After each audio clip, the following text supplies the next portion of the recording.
ايه البطاطس الصغيرة دي؟ هتعملي بيها ايه؟ هعملها محشية، بس انما ايه، هتاكل صوابعك وراها. محشية؟ وهتعمليها ازاي دي؟ تعالى اقولك هعملها ازاي. سهلة جدا.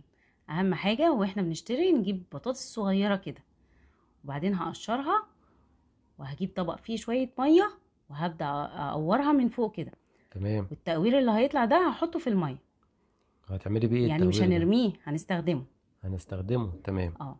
اهم حاجة ما اوصلش بالمقوار للاخر خالص عشان البطاطسية ما تفتحش مني. ماشي، وهتحشيها شايف؟ ايه بقى، لحمة؟ اكيد هحشيها لحمة مفرومة. اه، دي اهم حاجة. شايف كده؟ امم.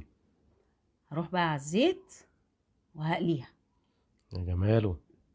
هقليها لحد ما تاخد لون ذهبي، وهتبقى استوت كده 3/4 سوا تقريبا.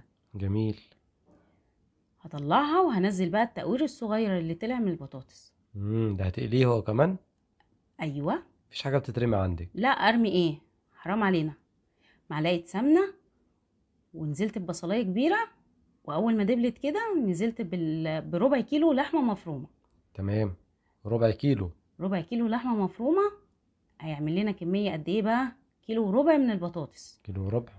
اه، والله حطيت كويس. ملح وفلفل وسبع بهارات وبابريكا. جميل. تمام كده. نزلت بقى بجزرايه كبيره كده مبشوره، عشان هتخلي اللحمه دي مسكره وطعمها جميل. اه طبعا، الجزر بيقوي النظر. اه جدا. هغطي وهسيبها تتعصج براحتها. جميل. هعمل بقى الصلصه كمان. عندي معلقه سمنه و3 فصوص توم كبار كده هرستهم، واول ما اتحمروا وخدوا لون نزلت بقى بالطماطم المضروبه في الخلاط، وخفتها كده بالميه، وحطيت ملح وفلفل اسود بس، وهغطي وهسيبها تتسبك. جميل. تمام كده. انا عايزاها خفيفه، يعني تتسبك وفي نفس الوقت تبقى خفيفه. البطاطس بقى متحمره واللحمه اتعصجت، وهبدا احشيها. يلا هحشيها بقى واملاها كويس قوي. ماشي، على شايف؟ الاخر بقى، ها؟ اه، لحد الاخر. ايوه، زود اللحم. اهو. عاملاها كده كويس قوي. خلاص امم. هكمل بقى كل الكميه. يعني انت عايز تقولي لي ان الربع كيلو لحمه دي عمل قد ايه بطاطس؟ عمل كيلو وربع من البطاطس. كويس والله.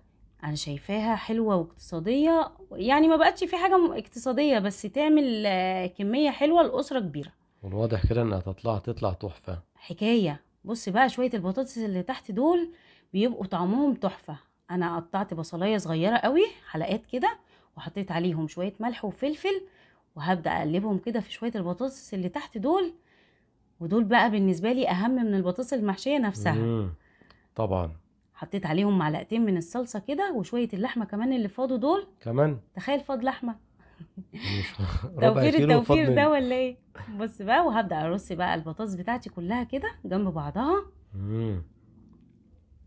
على فكره شكلها من قبل ما تخش الفرن بقت حكايه لا بصراحه. دي حكايه. تحفه. اهم حاجه بقى في صينيه البطاطس دي لازم يبقى فيها سوائل كده عشان البطاطس تستوي. تمام. انا غطيتها بكميه الصلصه كلها، ودخلتها الفرن على الشبكه، قعدت حوالي من تلت ساعه لنص ساعه، وفتحت عليها الشوايه كمان. بس ايه الجمال شوف ده بقى؟ استوت وجميله لا، تحفه. فظيعه بجد. نقدم بقى جنبها شويه رز بالشعريه. اه، ادوق حكايه بقى، هات حكايه. الحته دي. اتفضل دوق بقى كده. لا بجد، تسلم ايدك. تسلم بألف هنا.